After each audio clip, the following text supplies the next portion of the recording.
There's not one guy, one person in the history of this program that's bigger than the program. What's better than this? Guys being dudes. What's up, and welcome into this post-game pod edition of the Program Guys podcast. My name is Mason Prince, joined with you by Mark Hall, Patrick Hertzberger. Today is Sunday, October 22nd. Be sure to like and subscribe on our YouTube channel. Trying to hit 2,000 subscribers on our YouTube channel. Help us out. $0 to subscribe. Helps us out more than you know. Boys, we are recapping an Oklahoma win, 31-29 over the UCF Knights in Norman. It was stressful. It was, I wouldn't say terrifying at times. I never felt as though it was a losable game. I just felt as though I was waiting for OU to put the gas pedal down, if that makes sense. Like, I don't think really once through my mind, I was like, we're going to lose this game. I was more so just frustrated that they weren't playing up to their capabilities. And maybe that's me being naive. I don't really know. Mark was not at the game. Mark watched at home. Patrick watched at home. I watched at home as well. Gentlemen, your opening thoughts. Yeah, it's good to see that we had to overcome some adversity. I thought it was going to be a tough game just in general with UCF getting their quarterback back. They're playing Dylan Gabriel, Jeff Lebby. It just felt weird going into it. I actually did think, Mason, we were going to lose the game after UCF had momentum. And you're not alone, honestly. Yeah. I think I'm the minority here. Right, just because I didn't see that running game getting going. And all of a sudden, Marcus Major had that incredible drive, turned the game around for us there. But overall, yeah, I wasn't really too surprised. I think a lot of teams this week had bye week hangovers. Yeah. My read on this game was so wrong. It was just so wrong. I think all of ours was so wrong. And that's a good thing in that, like Patrick said, we faced a little bit more adversity than we probably thought we were going. I thought that we were going into the game. And, every punch that gets thrown, the Oklahoma Sooners just get back up and throw another one back. And we saw that time and again yesterday. I think that's the most encouraging thing that I took out of yesterday. Yeah, it's a tougher game than we thought it would be, than we hoped it would be. But end of the day, they hold the line exactly how they need to the whole way through. 365 days ago, 770 days ago, or 730 days ago, I should say, that's a game that you lose. That's a game that you lose. Yeah. In my opinion. And that's the difference in this team. That's the difference in this program. I feel like they stepped up when they needed to. And I said this follow us on TikTok, all of our social medias as well. I put out a video on the socials right after the game ended. Do you want a wide receiver running wide open in the end zone to end the game? Probably not, right? That's probably not what you drew up. But the fact of the matter is they knew what they had to do to stop them on the 2-point conversion. They stepped up in a big way. Kendall Dolby, a great play. And not only Kendall Dolby, that entire left side of the field was not fooled for 1 second. There were 3 guys on the only eligible receiver, even in frame. That's why he couldn't throw the ball. That's just that's amazing discipline from the defense in the most leveraged point in the game. So that was a big play. And we'll get more into the defensive and offensive performance in just a second. Anything else, guys, before we hop into breaking down some offense, defense? Cool. Let's go ahead. We're already on it. So let's just start with the defense. Okay. Let's start with how the defense did. We knew USC's offense came in and they're able to put up yards. They're able to move the ball. We know what they could do. They were the number 1 offense in the Big 12 for the reason. Like Patrick said, they got their quarterback back. And he had a good game as well. I think Gus Malzahn, there's a reason that he keeps getting jobs, right? He knows how to game plan. He knows what he needs to do to attack a defense's weakness. So I don't really blame the defense for a lot of things because I think they came out with such great intensity to start the game. And I really kind of blame the offense for not matching that intensity, and it caused the defense to fall off a little bit. I think if the offense goes out there with that short field and scores 2 times, the defense continues to have the gas pedal down, and this is a blowout win, and it's not even close. but because of the offense's lack of production to begin the game, it affected the defense in more ways than one, I believe, because the defense kind of were like, dang, we got to go out there again. Another 3 and out. We got to go out there again. Like stuff like that. It was just, I don't know. That's the way I felt. What did you guys see? Well, I think that you could see early on that was the case, at least, where the defense does its job, takes care of business early, and the offense just can't. We have another missed Zach Schmidt field goal. Yeah. Don't He really missed love, two. He missed don't two. really love what we're seeing out of No. the homie there. And I know we're sticking to the defense, but like, what's the opposite of complementary football? Because that's what Oklahoma was playing early on yesterday, just setting the defense up for, okay, go do it again. Okay, go do it again. Okay, go do it again. And again, against the number one offense in the Big 12, right, Mark? Like it's and a really excellent coach. We hate on Gus Malzahn. We crack jokes all the time, but it's like you said, he keeps getting hired in real big time spots for a reason. And to something you said earlier, Mason, RJ Harvey doesn't get to 101 yards on 23 carries if the offense takes care of business and we're up 14 or 21 early on, because John Rice Plumlee has to just keep slinging it. Yeah. And that's where I think Oklahoma probably wanted the game script to go, and they just couldn't land the plane. Yeah, I agree. Patrick? Yeah, you guys really, really covered it well there. We also, their third down efficiency was only 4 for 16. That's really great. That's crazy to me. God, it felt so much higher. Yeah. I don't know why. I guess the only maybe because I knew they were going to go for it on fourth, Patrick. Maybe that's why. Yeah. Maybe because I knew they were going to go for it on fourth down. And they converted their fourth down as well. So, but yeah, I couldn't agree more with you guys. The beginning of the game, they came out great, and then they faltered a little bit, but because of mostly the offense not being able to stay on the field and capitalize on the good field position that they had. Jaren Kanak on that penalty. The goal line stand. I was just about to talk about that. Go ahead. Yeah, you can't do that, man. I was so happy to see that we brought him out right away too. I don't think that's something we would have done in the past either. Yeah. That was a huge game changer. Yeah. Can't do it. And he knows that. He knows better. Yeah. We get to that fourth down, and I'm just, guys, I can't tell you the things I was doing inside that bar I was at yesterday. I was so excited. And then that's what happens. And you see the replay. I know. Not even like a little. So he did it. He did it the first time like it was like a little one. So I was like, all right, that's kind of soft. And then he bent down and did. I was like, oh, okay, that's why. Yeah. Like, no, you can't do that. Yeah, you can't do that. He saw Ethan Downs do it to Quinn Ewers 2 weeks ago, and he's like, oh, this is okay to do now. That's what I can do now. this. Yeah. Yeah. No, fam, you can't. But honestly, speaking of Jaren Kanak, I think the dude's quietly putting together a really, really good season. Yeah. If he stops being a bonehead, like he's going to be really, really good. I thought he had another great game. I thought he played very well. His pursuit was unreal at a lot of times. You can just tell he is one of the best athletes on the field. He's big, he's strong, he's fast. He's figuring it out scheme-wise. Starting to get it. Yeah, and it's really good to see. So yeah, everyone's going to hang their hat on, as they should.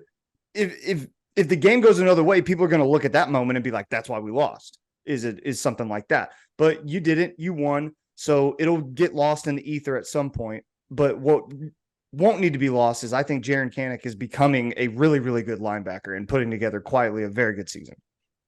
Remember the play from last year's Cheez-It Bowl where Danny Stutzman's closing speed is just like unreal, getting to the quarterback as he's running out of bounds on the right side. I feel like we see plays. I mean, that's just Danny every week now.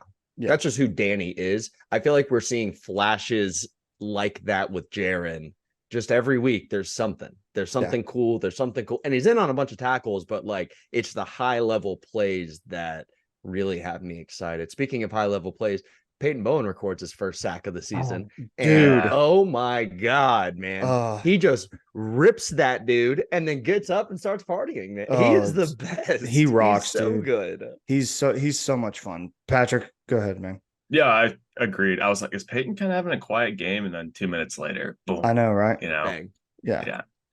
Billy Woody. Yeah, that was rough. Couple But penalties that were Yeah. uncharacteristic and just got yeah, beat a couple times. yeah, We're not used to that. he had a really wait, was that Gentry or was it Woody? One of them had a really crucial PI where they ran the guy out of bounds. That's Out of bounds, Woody. That was Woody. And that's the Yeah, thing. Woody doesn't do that shit. I know. Yeah, that was tough. I thought the corners for the most part played well, but you're right. Woody, a very uncharacteristically tough game out of him. I feel as though also Billy Bowman had a weird moment.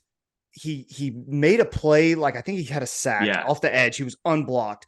And then the next play, he just loses his guy behind him and the ball gets thrown right over his head and they get a first down. And that's just weird. That wasn't something you see out of Billy right there. I don't know if he was confused on the coverage or maybe just lost that guy, but that was tough because I was in the middle of about sending a tweet about how great Billy Bowman was. And then he just gets the ball thrown right over his head. And I'm like, crap, can't do that right now. But yeah, It feels like Gus Malzahn was able to see the ways that Texas beat the defense after the early start 2 weeks ago and sort of looked for ways in the secondary to confuse our guys because it felt like we had guys running free against our secondary a number of times. a lot. And that's not something that we saw at all through the first 5 weeks of the season, right? Until the Texas game, no one was really beating us that way. Something to keep an eye on moving forward because, I mean, not every team has John Rice Plumlee and the number one offense in the Big 12, right? But if there are holes there, you can expect other coaches to try and take advantage of them too. Yeah, I agree with that. Anything else on the defense, boys, before we move on? I thought the defensive line played very well. By the way, I thought their ability to get pressure, like they didn't come away with a ton of sacks. I don't have the number in front of me. I know they got sacks, but I thought they pressured very well. I thought they generated pressure with 4 very, very well. So I thought Trace Ford had a great game. That's a guy who stuck out to me. Trace Ford had a great game. I know PJ was in on a couple plays where I saw him just chasing down the play 20 yards downfield. Like Yes. that's fun. That's what sticks out about his game to me, though. Yeah. It's not sacks or anything. Yeah. Really good closing speed. Yeah. So that was that's my tidbit on defense. I thought they played very well. Yeah, just the Peyton Bowen sack, Ethan Downs and Jordan Kelly also had sacks. There you go. Ethan Downs had that early one. That's right. Ethan Downs Yeah. had that early one. Yeah. He smoked him. Good Lord. He's playing so well. And we were talking a lot of shit early on. We were, But he's playing- we were. He's playing so well. No, Go I Ethan, think, man. I think we had questions coming into the season when he was the only preseason Big 12 honor. And we are all like, really? That guy? And we're like, him out of all of them? Like, I get there's only one, but like, he's the one. And, you know, Right. ever since, I think it's been the past like 3 weeks, I feel as though he's really like, really since conference play started, probably Raised is his when level. when he's really started to figure it out. Pat, anything He's else, brother? keeping those other guys off the field. Pat. Yeah, agreed. Nothing else. Love it. Let us know down below in the comments what you thought of the defensive performance for the Sooners. Allow 29 points in a win for the Sooners. All right, offensive side of the ball, guys. It was, dare I say, ugly at times. It was quite confusing. It was quite a confusing day. I'm sure Jeff Lebby's just as confused as everybody else is. It was weird, right? And I think it stems from the ineffectiveness in the run game.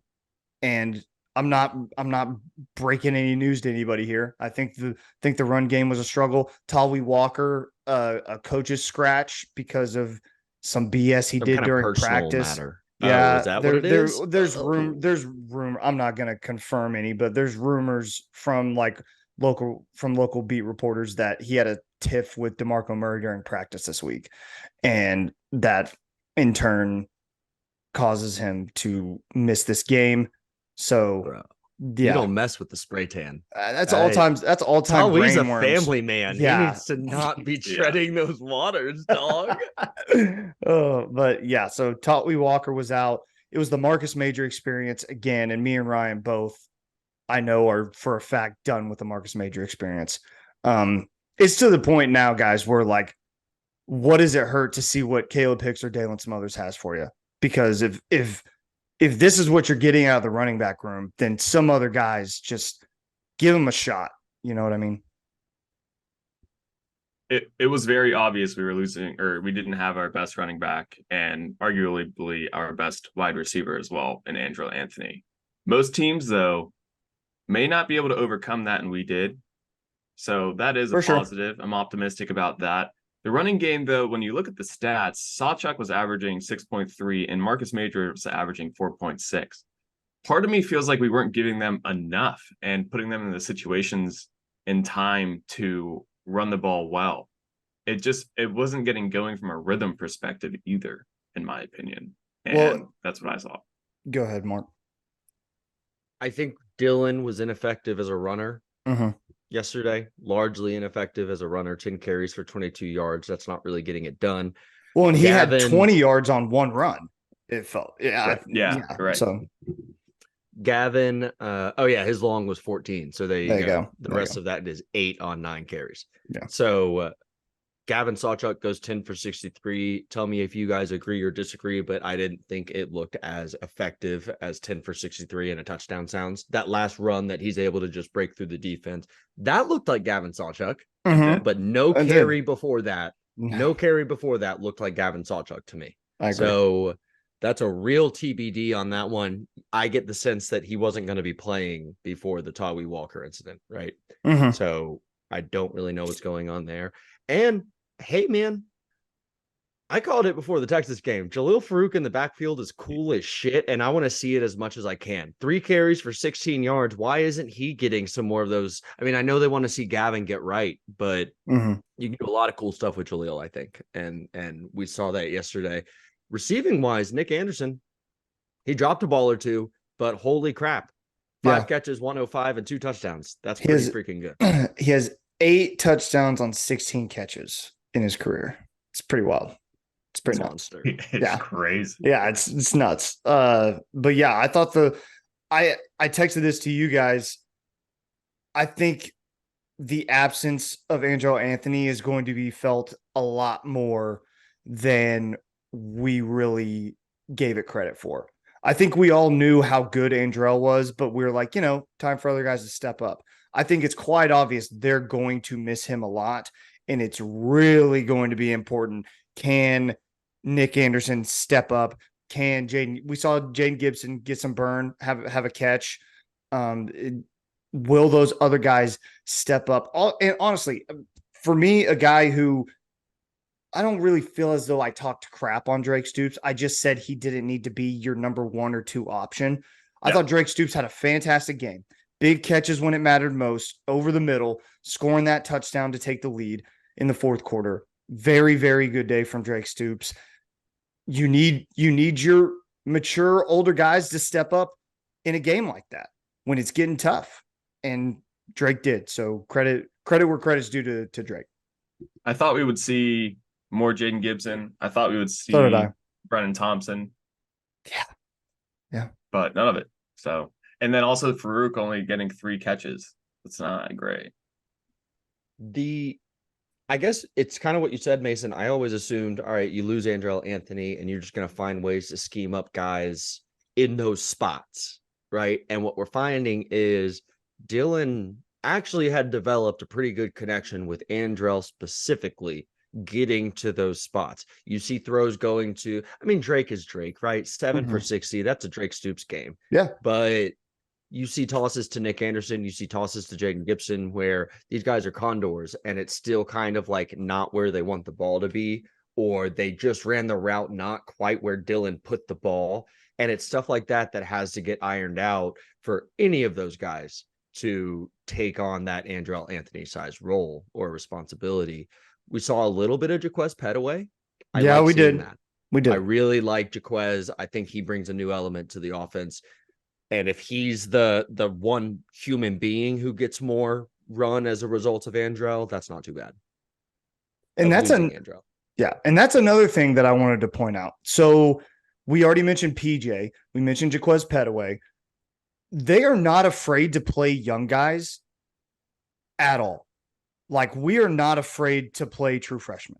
Peyton Bowen. And Peyton Bowen, thank you as well. Yeah, that's an obvious one that I missed. But those young guys in a game like that, guys, you're fighting and clawing to try to. You're not. These aren't garbage time minutes for these kids.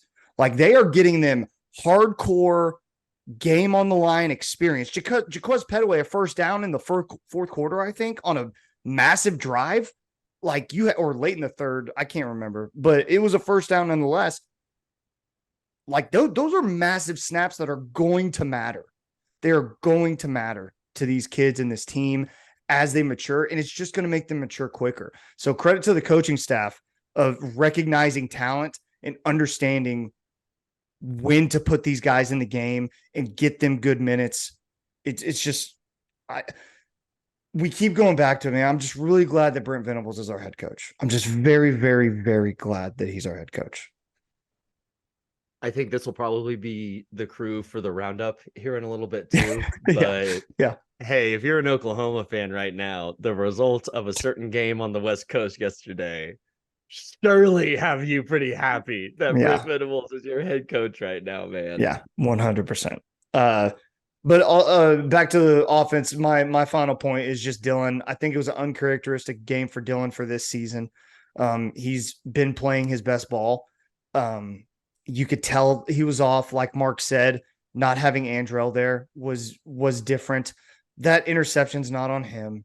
I don't know who that caromed off of, but you got to catch that ball, whoever that was. You have to catch that. I don't remember who it was. But that's what I'm talking about with some of these throws. Yeah. It's just like guys aren't making the play, and the ball goes up, and a defender comes down with it. Sorry, go ahead. No, you're fine. And then I'm pretty sure Nick Anderson dropped a sure first down too, like right through his hands. Yeah. That's tough. Another just Dylan will need to work with these guys, and these guys need to work with Dylan. But again, an uncharacteristic day. Feel as though he was underthrowing guys or behind them. And maybe again, to Mark's point, it's not those guys understanding where they need to settle down in a zone or maybe they're overrunning their route or something like that. And Dylan's thrown to a spot, but I don't know. It just didn't look smooth. The entire offense as a whole just didn't look smooth. I'm not here to jump off the bandwagon by any means. I think they've proven to us time and time again, they follow up a weird performance with a very, very good one. So then they're going to have to be at their best against Kansas. Make no mistake. Kansas is going to put up some points, and you're going to have to do it as well if you want to compete. Rock Chalk Mason. Yeah. So yeah, Rock Chalk Mason is right. All right. Anything else, boys? Yeah, real fast. Dylan Gabriel against Texas, 23 of 38 for 285 and 1 touchdown. Dylan Gabriel against UCF, 25 of 38 for 253, 3 touchdowns and a pick. It's just weird the way these games come together. Yeah, because statistically, he probably had a better game yesterday than he did against Texas, but we all feel Texas was when he really took command of the offense in a new kind of way and sort of owned the game. I think a lot of that came on the ground too. So different games, but just an interesting little look at the two of those. But again, great teams find a way to win when you have to. And Dylan, for all of his struggles running the ball, had a huge first down with his legs, arguably the biggest, right? Just a massive first down with his legs. He marched down the field, passed a touchdown pass to Drake Stoops to take the lead. I feel more comfortable with Dylan Gabriel as my quarterback than a lot of people do. And if you're still a Dylan Gabriel hater, I don't feel like there's anything that's going to convince you otherwise. I feel like if you don't like what you're seeing out of Dylan Gabriel, then you just don't like Dylan Gabriel, and that's fine, but just admit that. Don't keep holding on to this fact that like he's not any good, because that's just not the case. It's just not true. Patrick, I like how with his quarterbacks, Mason creates a narrative in his head that like the whole world is kind of against his guys, when really the whole world currently is like, yeah, Dylan Gabriel's probably in New York now. Like, yeah, sure, it didn't look like it at first, but now it does. And Mason's like, look, if you're a hater, you need to get out of here. Yeah. Or at least be honest with yourself. Yeah. Michael Look Jackson, yourself in look the at the mirror. man in the mirror. Yeah. Be honest with yourself, Stephen A. Smith. You don't watch the tape. It's fine. All right, Patrick, anything else for you? Oh, God. The only thing I have is a little too tricky at the beginning of the game, consistently in the first couple So many drives. screen Just passes. So many just- screen passes. throw it down the field, man. Just Yeah. move forward. We have that issue with Jeff, and it showed early in the game again. Those Josh Heupel early 2010 vibes. Felt like I Coming was through, in baby. I felt like I was in a Twilight Zone episode. Where the hell was I? Was that Marcus Major or Brennan Clay? I don't know. Exactly. Oh my God. Shout out Austin Stogner on the hands team. I still don't think tight ends need to big be on play. the field, but a good recovery from him. Yep. On the hands team. So shout out to him. All right. Special teams. Patrick has eligibility, so like let him Dude, let yeah. him get out there and kick a football or something. We got to do something else at kicker. I agree. And Brent Venables confronted it during his press conference and said he still has all the trust in Zach to get it right, and he's doing well in practice. So I don't think we see anything change. See, and like I get it. Do you have another kicker on the roster? Like it's I feel as though it's an empty thing. Like I get why you have to do it. What are you going to do? Be like, yeah, he sucks, but we're screwed. Like, no, he's not going to do that. But you're stuck here. You put yourself in this position. So It's so funny. Bad, man. I want us to go for There's it more. nothing else to go to. yeah, it's God. What I are you do going to love- do? I love what you just said, where it's like, yeah, he's shit. We've tried the other guys and they're worse. Okay. He's like, What do you want? You want me out there? There's a reason those other guys are punters. Do you understand? Right. Yeah, it's just crazy. Also on the broadcast, they go, "This is their short field punter." I go, "Why do we Yeah. have two punters?" Like, I just don't understand why we have two. Like, it's just so weird. So weird. Luke Elzinga played great, though. Awesome performance Yeah, yesterday. it's good. It was It's good stuff, love when your punter really shines. That's, Oh, that's the yeah. sign of a good game. dude. Yeah. Unreal.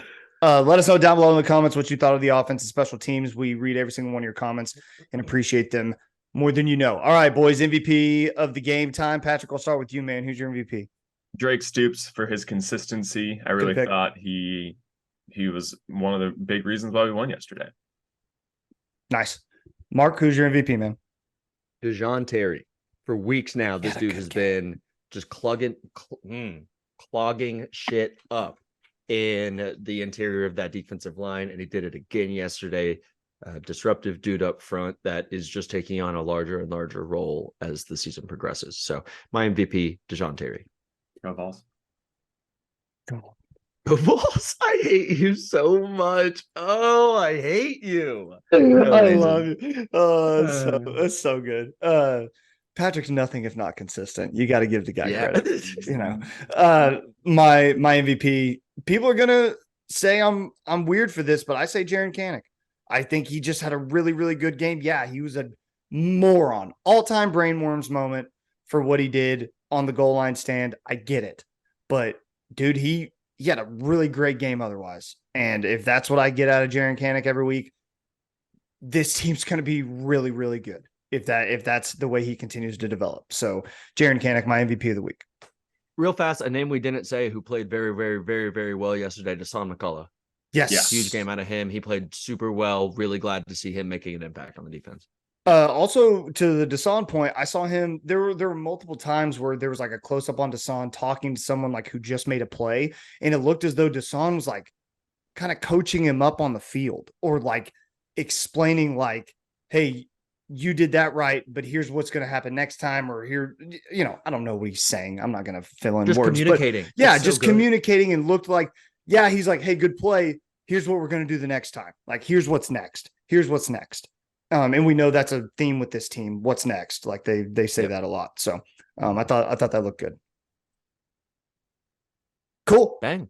Let us know your MVPs down below in the comments, folks. It's another win for Oklahoma. Savor the wins. This isn't the previous era of, oh, we're 7-0. Why is everybody so upset? No, this is a 7-0 that this team deserves. They are every bit of a 7-0 team. Savor these moments. You were 6-7 last year, guys. You were 6-7 a year ago, and We're you are already better than last year. already better. Already better. And this team is playing very, very well. They trust each other. They trust their coaching staff. They'll figure everything out on offense, but savor these. Like, appreciate this team because we know what the bad was. We know what the bad This shit was. isn't guaranteed, and going into next season, it just gets harder. Mhm. So this is really like a wonderful throwback final Big 12 dominance kind of season. We should be enjoying every single week of this because it's an awesome year so far. 100%. You're 7-0 for the third time, I believe they said, since 2005.